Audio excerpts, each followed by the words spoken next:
Formations like these require long hours of intensive drilling and careful judgment. When the troop goes around the corner, the riders on the outside of the turn have to adjust their speed to keep even with the riders on the inside. The man on the outside has to ride a lot farther and a lot faster in order to keep up with the parade. The outside wheels must spin faster than the wheels on the inside because they have a greater distance to travel in the same length of time. When a wagon turns a corner, the wheels can travel at different speeds because each one can turn freely on the axles. And in the early automobiles, the rear wheels turned separately and only one wheel was connected to the engine.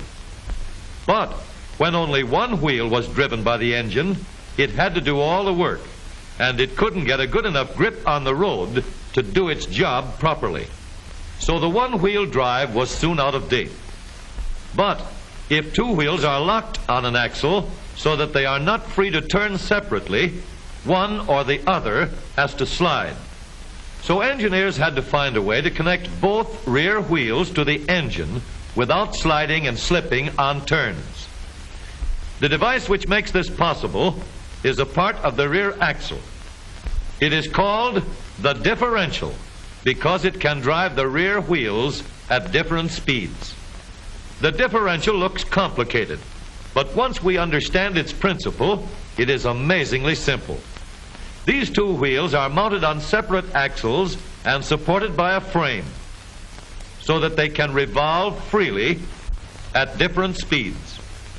Let's fasten a spoke on the inner end of each axle so that by turning the spokes, we can turn each wheel separately. With a bar or crosspiece, we can turn both wheels in the same direction at the same rate of speed.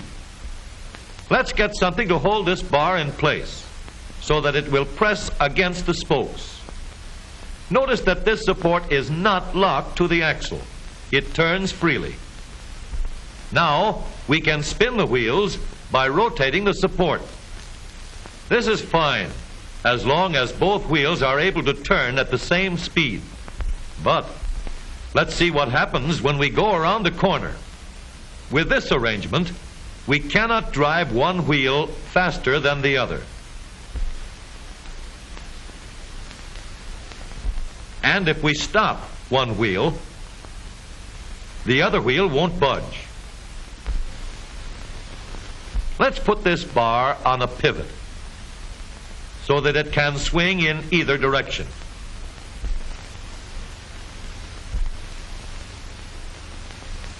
Now, the bar can still turn both wheels at the same speed.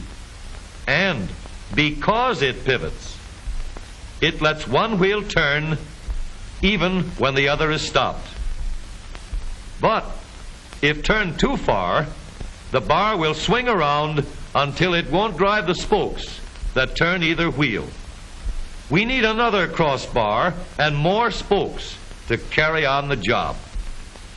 When we stop one wheel, the crossbars will continue to push the spokes of the free wheel around.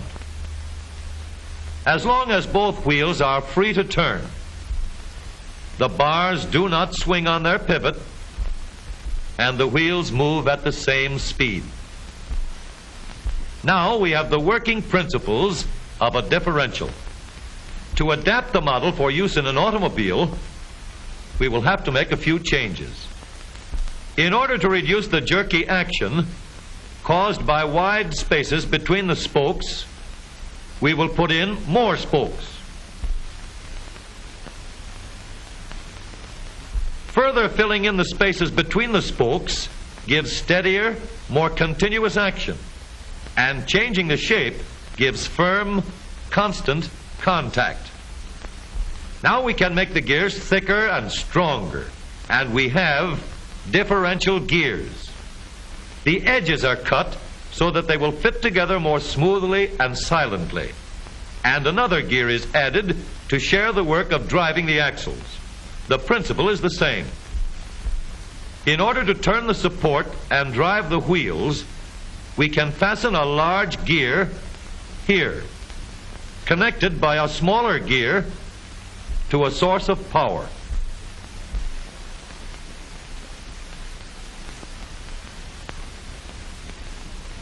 Notice that the power is connected to the differential at the center line. We can make our model more compact by moving the gears closer together.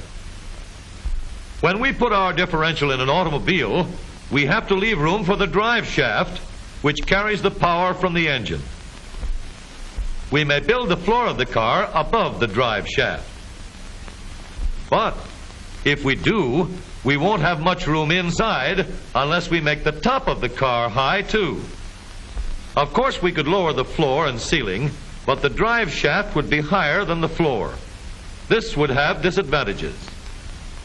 A shaft in the middle of the floor of an automobile would be inconvenient for passengers and would be awkward for carrying luggage. Today, engineers have found a way to make the car roomier and closer to the road without a clumsy shaft above the floor.